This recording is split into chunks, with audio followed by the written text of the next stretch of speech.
Good morning, folks. Today is September 19th, 2025, and this is Coffee with Community Services, Alta California's weekly service provider meeting.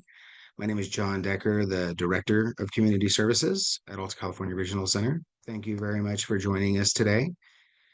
Take some time to go over our agenda and introduce our staff that we have on from our Community Services Department. So we're going to have our Deaf Culture 101 and Sign of the Week with Michael Mercado. We're going to give some legislative updates from the Association of Regional Center Agencies. We've got an update from our accounting department. We always meet with our accounting department before we come to Coffee with Community Services to get updates from them. We are going to have Hubert share about our upcoming emergency fair. We're going to have Michelle give an update of our very successful residential vendor forum that we held.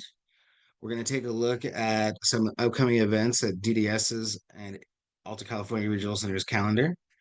We're going to talk about some of the recent activity again with the DSP Collaborative. And if we have time, we'll share a little bit about some recent presentations given by our Director of Client Services, Michelle Johnson, and myself, related to aging clients and aging caregivers. I'll jump into introductions of staff. So good morning from our Community Services Department. We have Alejandra on, and Christine, and Odelia, and Janice, and Michael Mercado, and Christy, and Rhonda, and Brandy, and our manager, Scott, from Community Services.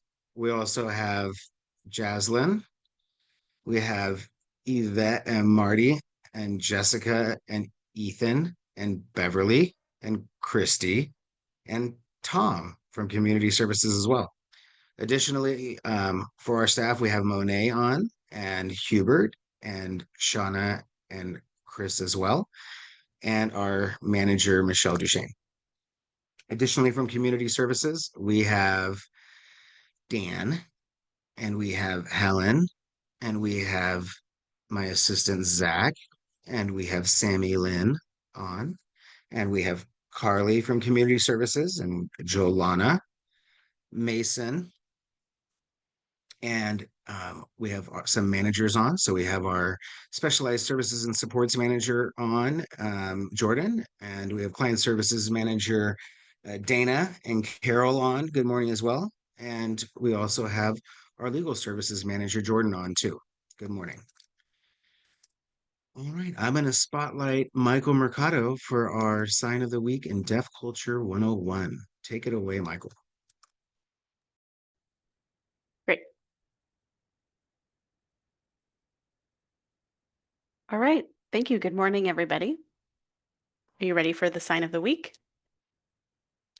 We've got 3 words today: hunger or hungry, eat, and full. Are you ready? We're going to start with hunger and hungry. You make it a C hand shape and run it downward, palm facing towards your body on your chest. I'm hungry. The next one is eat.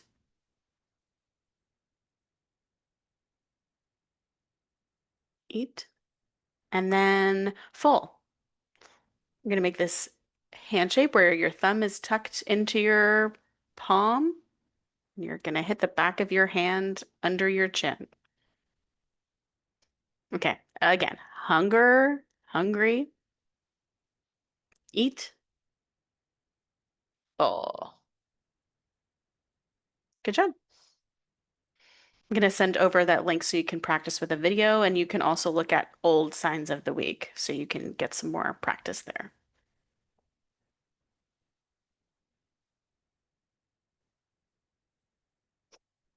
Okay, with Deaf Culture 101, today I'm going to talk about verbal communication and nonverbal communication and what that means for deaf individuals. Now, before I get into how that applies for deaf people, we're going to talk about generally what verbal and nonverbal communication means and what the differences are between the two.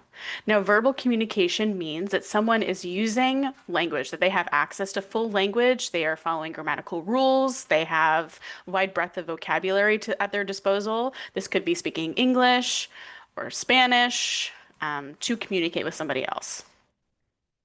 Now, nonverbal communication is somebody who is communicating without language. That means that they're not using sentence structure. Maybe they're gesturing, doing a little charades. They're using eye contact, body movements, facial expression, um, and using things in their surrounding to communicate with you. So they are not using full language to communicate. This is non-verbal communication.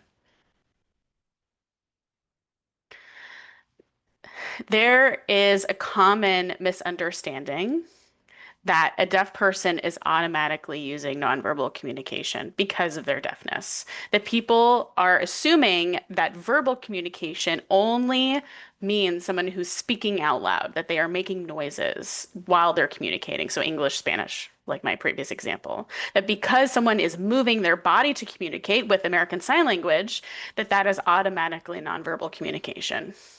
This is a big misconception. It is not correct. Nonverbal communication does not include ASL. ASL is a full language. It has grammatical rules, sentence structure, full breadth of vocabulary. So that would fall under verbal communication should a deaf person be using American Sign Language to communicate, that they are verbal.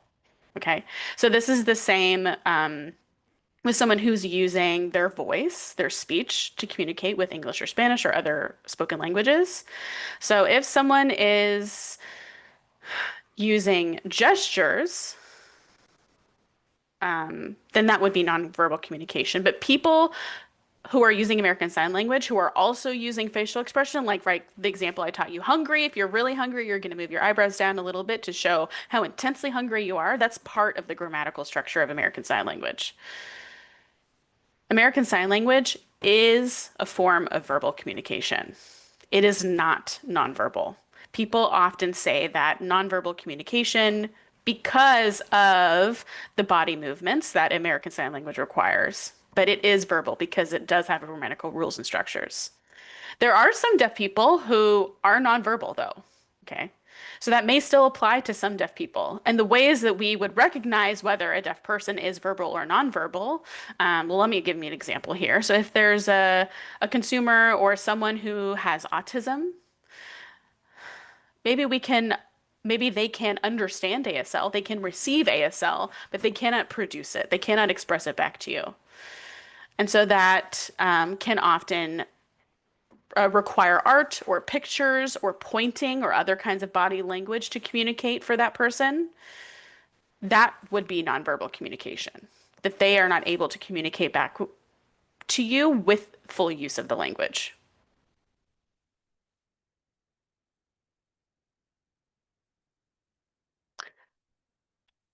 So hopefully you have a better understanding of what a verbal deaf person looks like, what a nonverbal deaf person looks like, right? Just because they are deaf and they are signing doesn't mean that they are nonverbal. We just have to take a closer look at how they are communicating. If they are using ASL, then they are verbally communicating. If they are not using ASL to communicate or any other sign languages, or they have very limited use and understanding of the language rules, then we know that they are non-verbally communicating.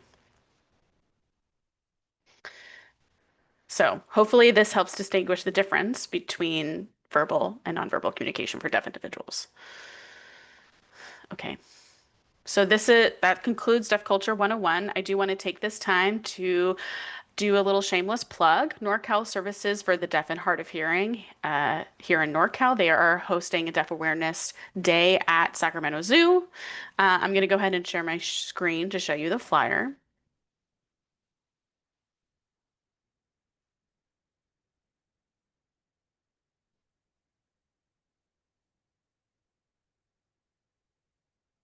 Can you see that? Okay.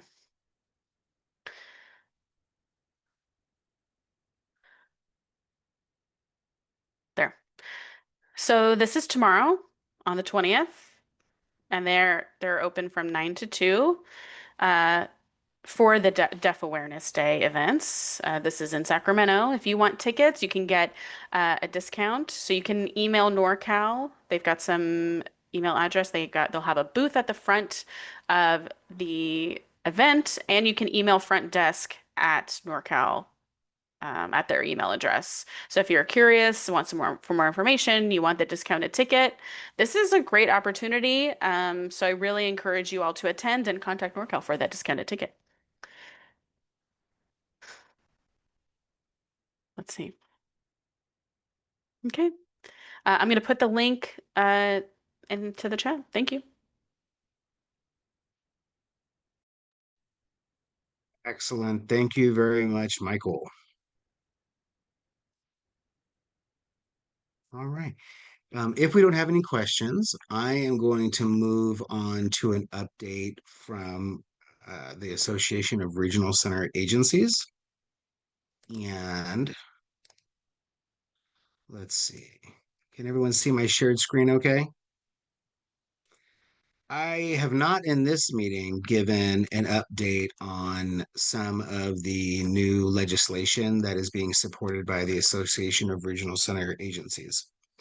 For those of you that are newer service providers, there are 21 regional centers throughout the state of California, and our group, our association, our professional association is the Association of Regional Center Agencies.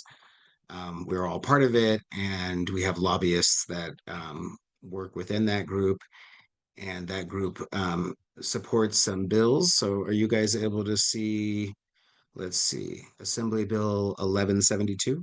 Do you guys see that right there? Yes. So the first one, and the reason why I'm sharing this, and I will drop the link in the chat so that you can follow these links if you are so inclined to do. So I'll just drop that in the chat right there. And in here, there's a couple of different ones that I just wanted to go over them. These are some bills that are being supported by the Association of Regional Center Agencies, and they are seeking support as well.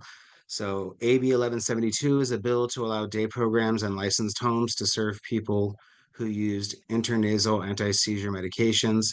And while it expands the choices of services, it also includes first health and safety provisions. AB 1172 is still in the mix, and we need your help to get it across the finish line. If anyone has specific questions, I know that you could reach out directly to Tony Anderson at the Association of Regional Center Agencies. He's the person that's leading a lot of the legislative charge over there. There are some additional bills, and again, they're asking for you to click on this and give support if you feel so led. Dental care is critical for individuals with developmental disabilities. However, some people are so fearful or anxious about dental care that they exhibit behaviors resulting in sedation, general anesthesia, or delaying dental care until until the pain is unbearable or their health is at serious risk. This bill would help reduce the challenges encountered by individuals and their families. About 10 years ago, when the state was closing down the state institutions, there was a big push for dental care and trying to ensure that we had access to things like locations to sedation dentistry, chair sedations, etc. And so I know as our population continues to grow, being able to provide opportunities to do things like even some dental desensitization type of activities before people go are still, I know, a very strong desire. Um, I at this point would commend, I know that our dental coordinator Shannon has been working with some of our service providers to offer opportunities for dental cleanings with the registered dental hygienists and alternative practice at your agencies. I know we've put it in our newsletter before, so again, just acknowledge what you do as providers to help people get the support for their dental care. This is a new one as well, SB 258 with Wahab, and a bill that thoughtfully addresses the definition of rape in the California Penal Code by removing the spousal exemption. Current law permits sexual assault against a spouse when that spouse is unable to consent due to a disability. Basically, if they're married, it creates a little loophole there. In contrast, the same act committed by a non-spouse is classified as a crime. SB 258 aims to eliminate this discriminatory law and clarifies that there shall be no assumption that people with disabilities cannot consent. Um, I will say, having been a victim advocate for many years in Sacramento County for folks that were victims of rape and domestic violence and spousal abuse, definitely saw the impact in our community as well, of folks that had developmental disabilities that were the victims. And so, hoping that folks will thoughtfully take a look at this one and decide if it's one that they are interested in supporting as well. Additionally, and we've been promoting this through our website as well, the State Council on Developmental Disabilities is hosting emergency preparedness um, course. It is this afternoon. It is at 4 o'clock, and I'm going to drop the link in the chat. Oh, I thought it was. If you are interested in joining that. Again, we're really trying to promote. State Council is putting out a lot of trainings right now, and want us to promote those opportunities. In our newsletter that's going to be coming out in October, you will see that we hosted the first Lois listening session at our regional center. They went all over California and did in-person listening sessions, and now they're going to be offering opportunities for virtual sessions. So I just want to encourage you folks. Again, this is going to be the computer system that's utilized to replace our UFIS and our SANDIS system. It'll provide opportunities for you to be able to have direct access to your information as service providers. So just encourage you guys to attend those and listen as well. This next topic is another one that is definitely near and dear to me and aligns with some of the other stuff I'm going to be talking about a little bit later regarding aging caregivers and aging clients. But these are some upcoming trainings that are going to be related to support caregivers of a family member with intellectual and developmental disabilities. Partnership between the ARC of California and Parents Helping Parents. And so the ARC of California has definitely been a huge support for the idea of doing caregiver succession planning and making sure that we are providing as much supports as possible to people with developmental disabilities and their aging caregivers. The PAVE project is the next thing that they are discussing here, and they are seeking some folks. I'll just copy this link right here and paste it to you. But they are seeking some folks that may be familiar with the PAVE program, excuse me, may be interested in the PAVE program to test some surveys for it. And so I'm going to drop that in the chat right there.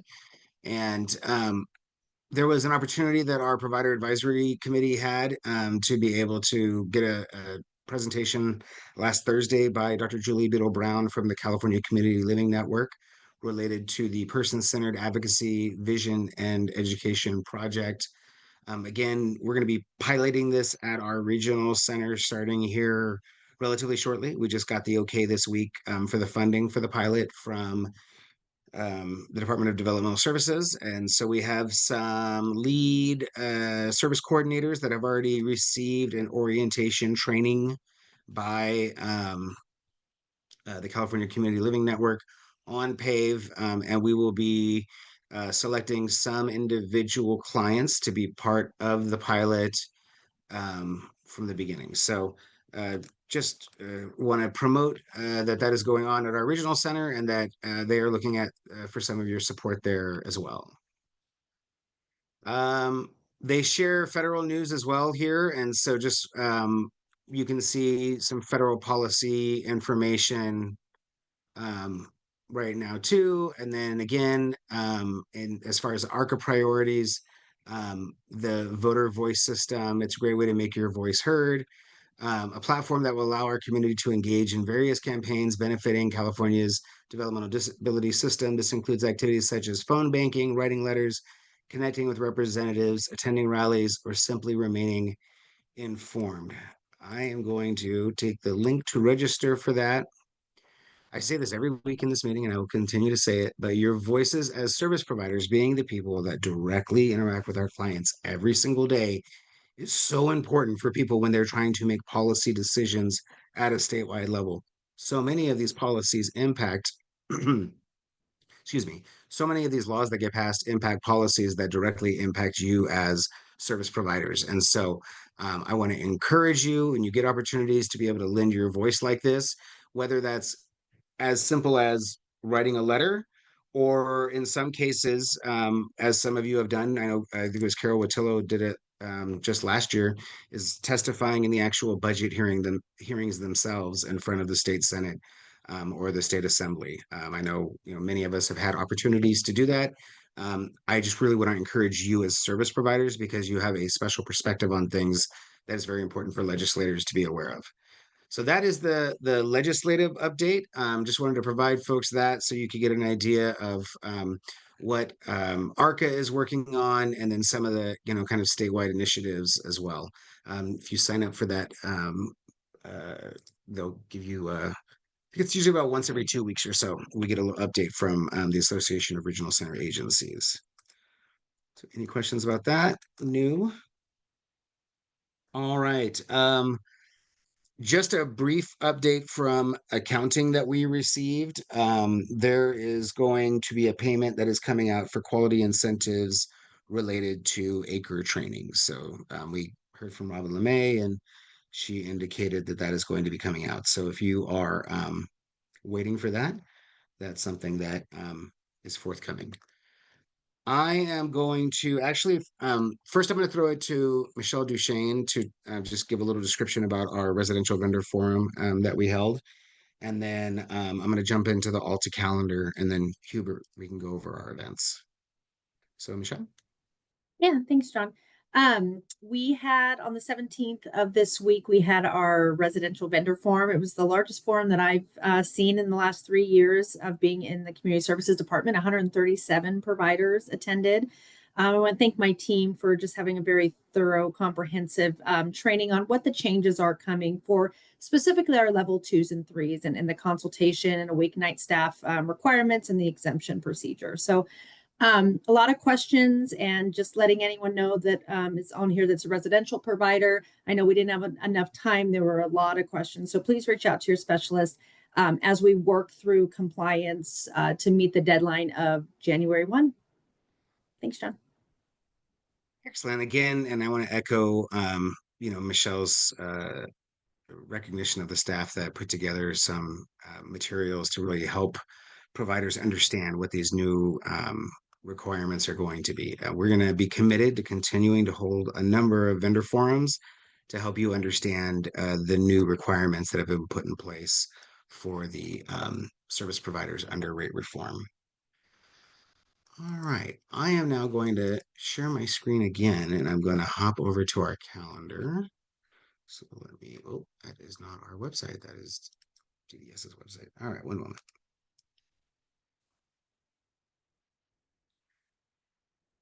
All right, are we all seeing Alta's calendar there? Yeah, right on. Rhonda was the first one to stick her thumb up. That was perfect. All right, so I'm going to go to events and calendar. I'm going to view calendar. All right, so again, we have the promotion of the early start outcomes survey. We've got Aprendiendo Juntos, which is going to be this weekend on Saturday that is coming up. Once again, this is where Michael shared the information about the deaf awareness at the Sacramento Zoo. This is not a event for only deaf people. Everyone is invited to attend this event, and we want to encourage everyone to attend. So thank you guys. There will be ASL interpreters on site, but yeah, it's going to be excellent. And let's go back here. I'll jump over to we do have our upcoming listening sessions for student youth and their families. Oh, I don't know if I still have Dana on. If I did, I would ask her to talk about the listening sessions. I'm going to go to Hubert to talk about the emergency resource fair, and then we'll talk more about our listening sessions in just a moment. Do you see your flyer, Hubert? It's loading for me. Oh, I see it now. I see it. All right. Cool. Thanks, Sean.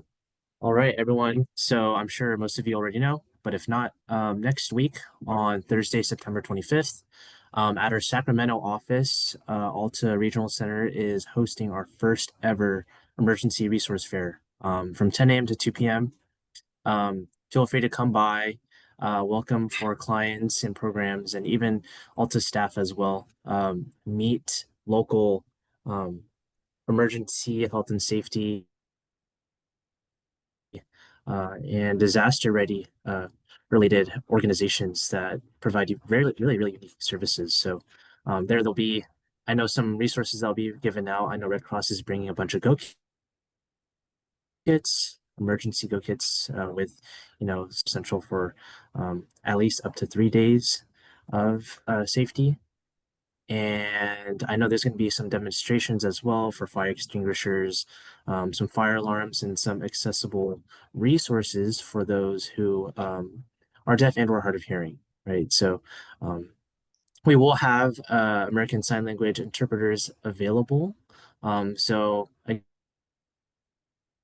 again, please feel free to go on our website, check out our events calendar, and then on that flyer, you can either click the link or scan the QR code. So if you do need,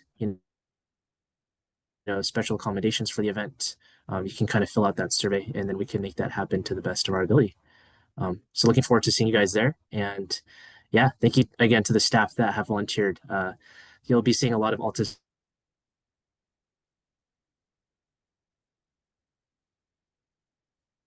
We almost made it the whole way through.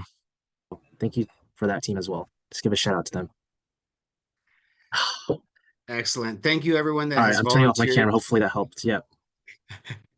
Thank you, everyone that has volunteered to help support this event. And I want to acknowledge Michael Mercado and Hubert Enriquez and their managers for meeting frequently to make sure that we have all of the arrangements set up for this. And again, just are really hoping that we get another great event in our new office. So thank you, many of you, for the work that has gone into this. Again, you can see the things that are going to be there at the event, and then please click that accessibility link if you know you're bringing folks that may need an interpreter, may need some assistance. Please let us know in advance. Cool, exciting stuff. We are going to have our board of directors meeting coming up at the end of this month. You can get the information right there. And then we have another one of our upcoming listening sessions that we are having as well. I think I mentioned about the one related to cerebral palsy previously. This one is in partnership with State Council on Developmental Disabilities for Black African American families. And there is a flyer for it, I believe. Yeah, there we go. That has the QR code too. So again, I share these things with you all because my hope is that you'll take them back, share them with, possibly your staff or clients and families that to encourage participation in these events. There is so many different things that we get asked to promote at the regional center and get asked to promote here at Coffee with Community Services with the 100 of you or so that log in every week. But these are some things that we really want to encourage participation in, especially when you talk about things like listening sessions and feedback. Being able to have that feedback come back to us, at the executive level when we're developing policy, when we're figuring out how to operationalize things. Again, the feedback is just really important. In October, we have some upcoming things, and again, we are promoting the lowest town halls. We want you to participate in those, so we have that coming up as well. Some job fairs coming up too. We have been promoting as well, again, that the State Council on Developmental Disabilities is updating their 5-year plan. And so there's a little flyer like this. This is actually going to go out in our next newsletter as well, because we really want folks to reach out to State Council and let them know. Again, this is, they have a opportunity to really lend their voice to your concerns as service providers. And so just encourage you guys to fill out their survey and help them determine what their priorities should be for the next 5 years. We have a listening session. Again, I've been mentioning the listening sessions. We've got a listening session for cerebral palsy that is going to be starting as well. So Again, just encourage folks, check out our events calendar. That's where we try to keep the most up-to-date information that's available. You can even search things based off of little tags that we have for events too. All right. I do want to go over to, while I'm staying in the vein of regional centers, I'm gonna, let's see, are we getting a Facebook page? Yeah? Yep. Yes? All right, See it. right on. DSP Collaborative, you guys see that? Carly, what do we got going on in the last couple weeks in our DSP Collaborative social media that we want everyone to follow and share? Yeah, so you'll see there have been several posts about the upcoming, or I guess ongoing, DSP collaborative expansion into the 7 LA County regional centers. And on September 23rd, so that's next Tuesday, I believe, they will be doing a kickoff webinar. So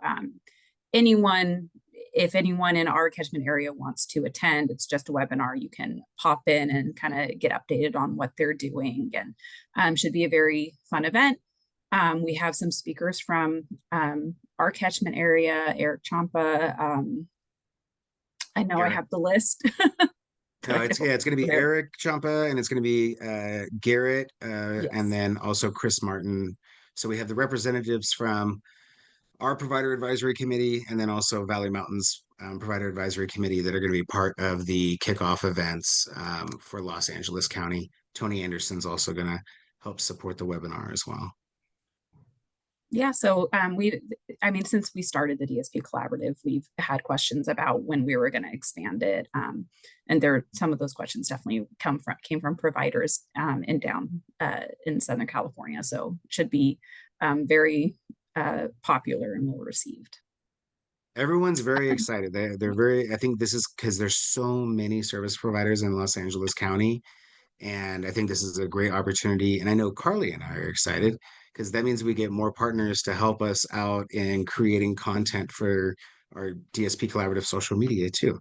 But I want to highlight that some of the other content that you've done on here. So what else do we have on here, Carly? Yeah, so as many of you probably are aware, last week was DSP Collaborative Recognition Week. So our main Alta California Regional Center page posted a lot of interviews and highlights on some of these DSPs. So we just shared those, and there's some great stories about who they are and why they do what they do, why they love what they do. So definitely, if you haven't, I encourage you all to go give those a read. Excellent. And again, I really appreciate the work that Thalia did, our communication specialist, in putting these stories together, getting them posted in time so that they can be on the website in order to coincide with the DSP recognition. Additionally, we are always willing to additionally post other items as well, right? From our service providers. Yeah, Carly? I love sharing our service provider posts. So if you're posting anything that you think may be good on our page and speaks to the work that DSPs do, feel free to give me a little email shout out and be like, hey, go check that out, and I'll make sure to go save it or share it. Thank you. I think, it is a very nice way for you as well to be able, when you allow your DSPs to participate in some of these types of things, it is a great way to honor what they're doing too. Sharing their stories, it's an amazing recognition. Some of these, little videos that we have been able to create through the DSP Collaborative, it just really helps people, I think, understand the why people work in the developmental disability field, why it can be a really rewarding job to work as a DSP. So I appreciate all the hard work, Carly, that you do in getting all the content out there. And as I said, we're really looking forward to this expansion to Los Angeles County. And then the expansion after that is going to be statewide, which is only about a year from now, where we'll be looking at a statewide expansion. So any questions about that? Again, I just want to acknowledge two of your peers, Eric and Garrett, that have volunteered to participate in that webinar and share their experiences with the DSP Collaborative. right, I'm gonna jump over real quickly to DDS's website and go over some of the new information that they have posted on there that we felt was important. And some of this stuff we've already kind of cross-posted some things over to our website as well. But there is that. Are you guys seeing DDS's website? Yeah? All right.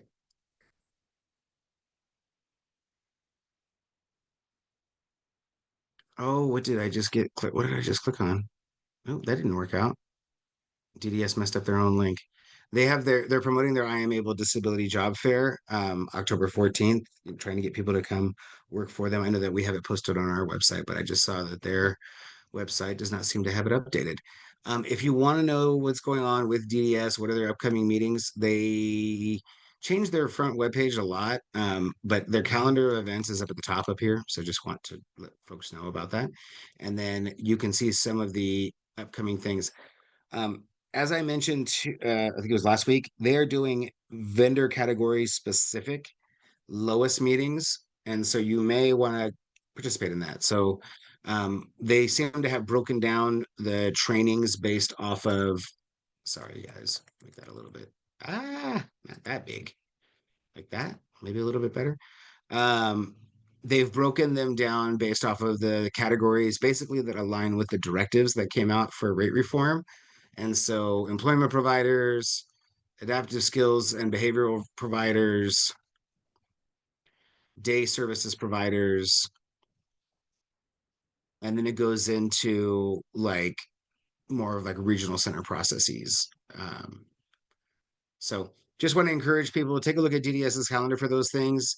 Additionally, the employment work group is coming back on October 8th. Had an opportunity to meet with their new chief deputy director, Yang Lee, that oversees employment, and DDS has got some exciting stuff on the horizon. So I would encourage you all, if you are part of, if you're interested in employment for folks with developmental disabilities, and you're interested in what the state is planning to connect and attend that meeting there on October 8th. Again, more LOAS opportunities are available as well. I will note that they did do one for transportation providers too, on here too. So again, just wanting to share some of DDS's opportunities on their calendar. We did not receive any new directives from the Department of Developmental Services. The directives can be found under regional centers and then directions to regional centers. Well, I should say we have the job development service description and a program addendum. Sorry that. Harley, I guess this is the only other thing that we have received. And this is the 120 hours for 12-month period. So it's just putting the guidelines for the timeframes, right? Yeah, I don't believe it was anything, any new information there that we didn't already know was coming. So this is where you can find this information and review the directives that come out to all of the regional centers. Last time we talked about the transportation rates, and we talked about excessive mileage, and we talked about they don't have it on here. But we talked about the rate for the transportation brokers. So just as a reminder for folks, that's where that information is held. I was wanting to kind of share some last information just so that you guys are in the loop with our community when it comes to some of the activities that we're doing. And the Department of Developmental Services, let's see, you guys seeing like a Facebook DDS page? Yeah. So I had an opportunity to do a conference with Allison Giannini and Crystal Rollins for 6beds.org. Some of you are familiar. This is a very large residential service providers group in the state of California. And we had an opportunity to talk about our adult and aging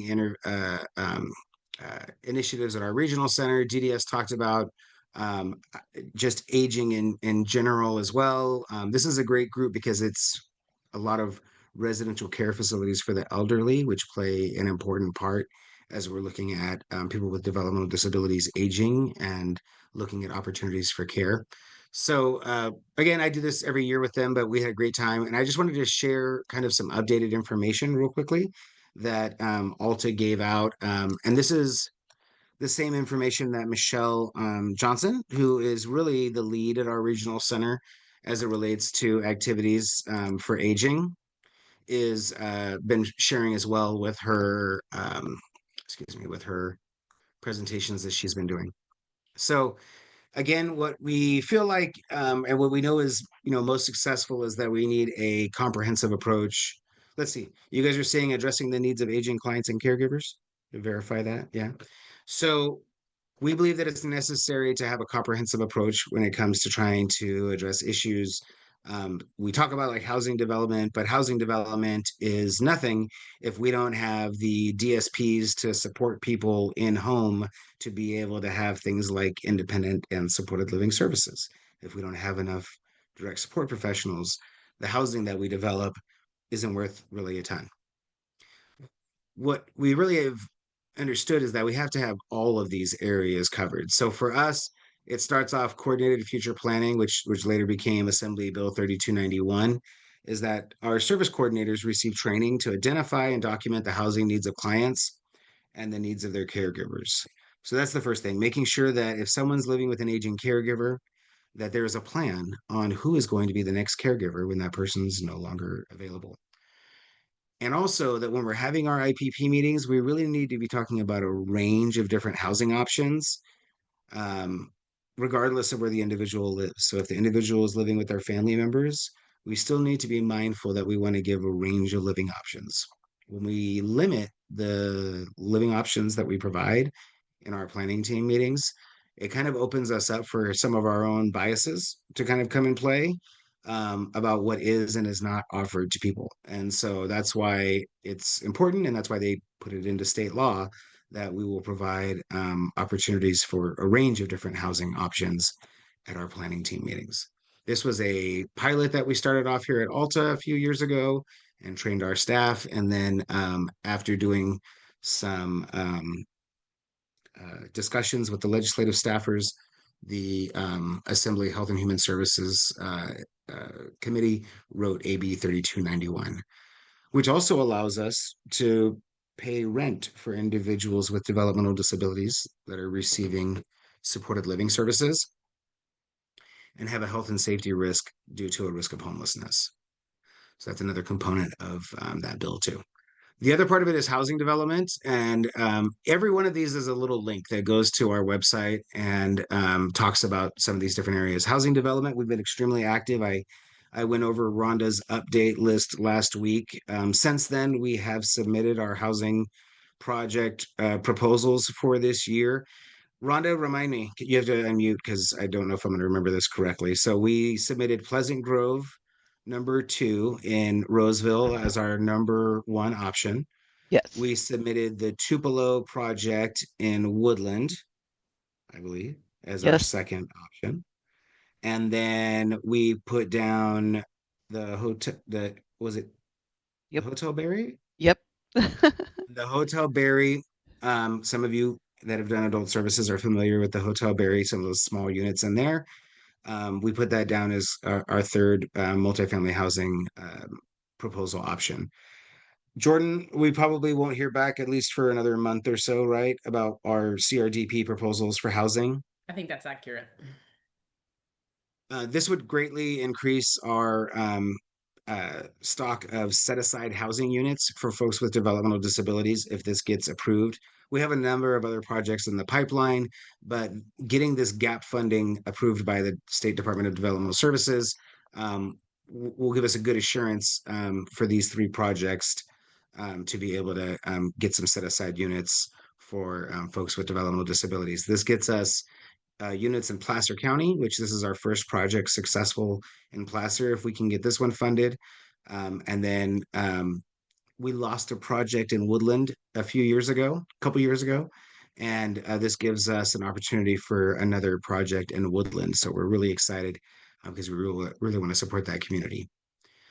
Carly just got done talking about the DSP collaborative, but what we realized during COVID was that many of our aging caregivers ended up having to actually bring their adult children back home to live with them because they did not have enough direct support professionals that could be able to continue to support individuals to live independently.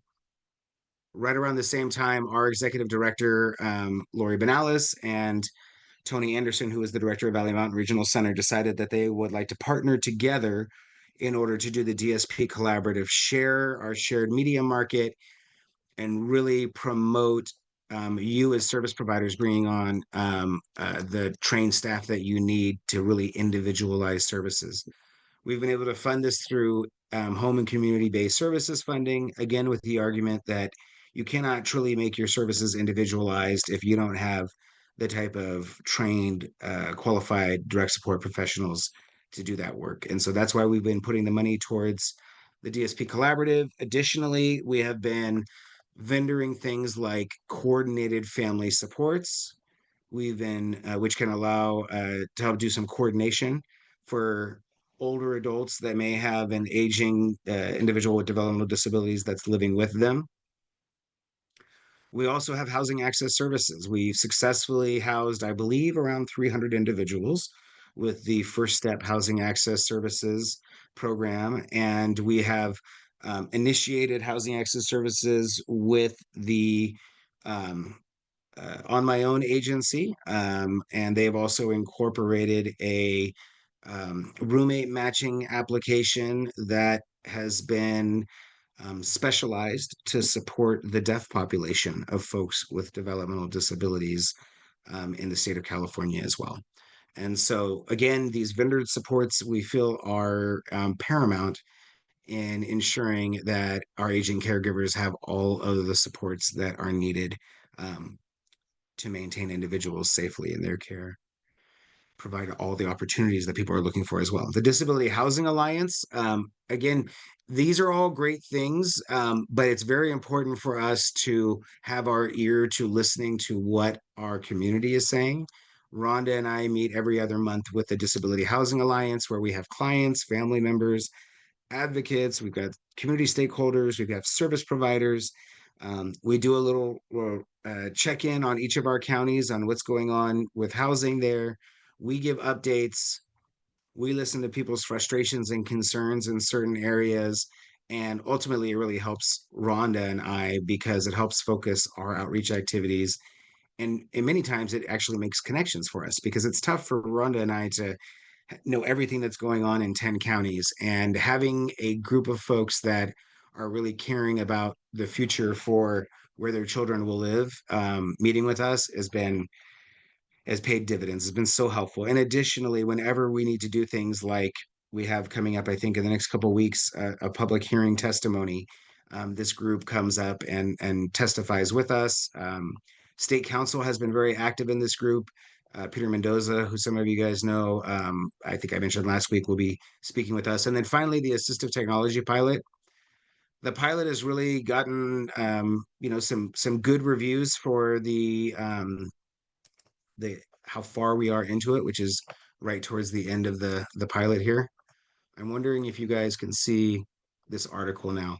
Growing independence with technology. You guys see that? Yeah.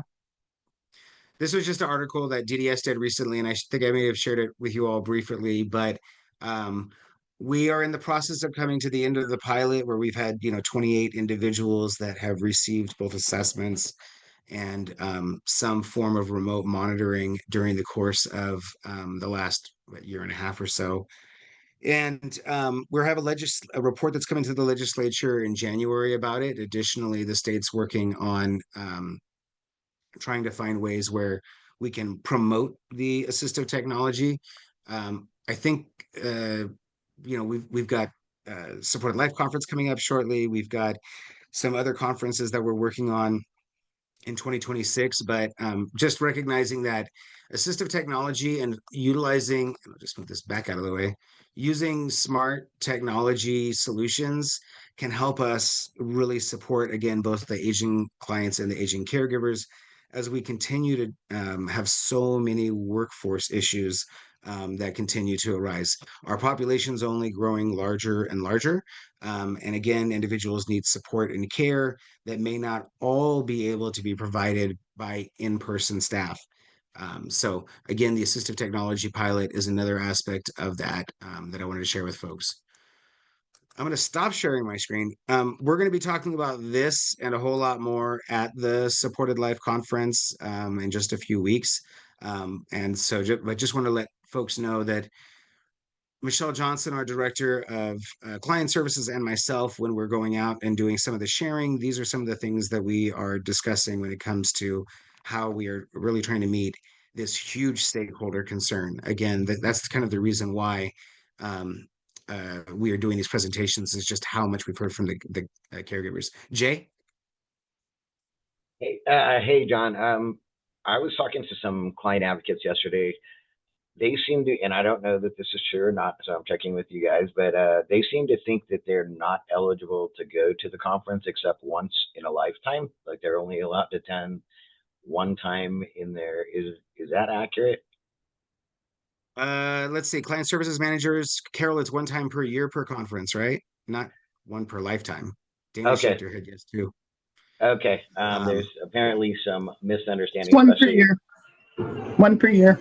Okay. It's great to hear. So thank you. I will correct that. Awesome. All right. There was a question in the chat, Dana, about are the listening sessions for self-advocates or families only?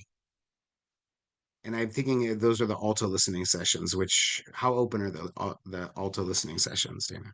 Also, listening sessions are open to staff, to advocates, families, clients. I'm not sure which listening session they're referring to, but I know that there It are was some listening sessions. the African American Black listening session. The flyer says families, and so I didn't know if it was open to self-advocates as well. It's open. The only criteria is just that it has limited seating. Thank you. Again, just want to encourage folks. Oh, Andrea, yeah, please go ahead. I'll make myself visible. Hi. Do I need to make you a co-host for it? If I can drop a flyer in, that would be lovely. I'm not sure if that's, let's see. So the Capital Coalition is a handful of us providers in the local area. You may have remembered we put out a survey about 055063 crosswalking and whether or not people found a safe way across the crosswalk. We're doing a follow-up survey now, seeing where people landed or where they're starting to. Only take about 3 minutes. The flyer in there has a QR code plus a survey link. Feel free to share widely with other folks that you know. You only need to take it once. We do collect that information and are hoping to meet again with DDS to help guide a resolution for a bunch of us who may be stuck in that in between land. So thank you. That is quite the naming convention that you guys put on that form there. That's interesting. Thank you very much. Please feel free to fill out the service closure survey from the Capital Coalition, please. Thank you, guys. Oh, wait, sorry. Do I share the QR code just for anyone that can't open it up in the chat? I'm just going to share my screen real quick and you guys can hit the QR code. Thank you, John. And you want these in by next week. All right. Trying. Share. I'll share my email if anyone wants me to send it to.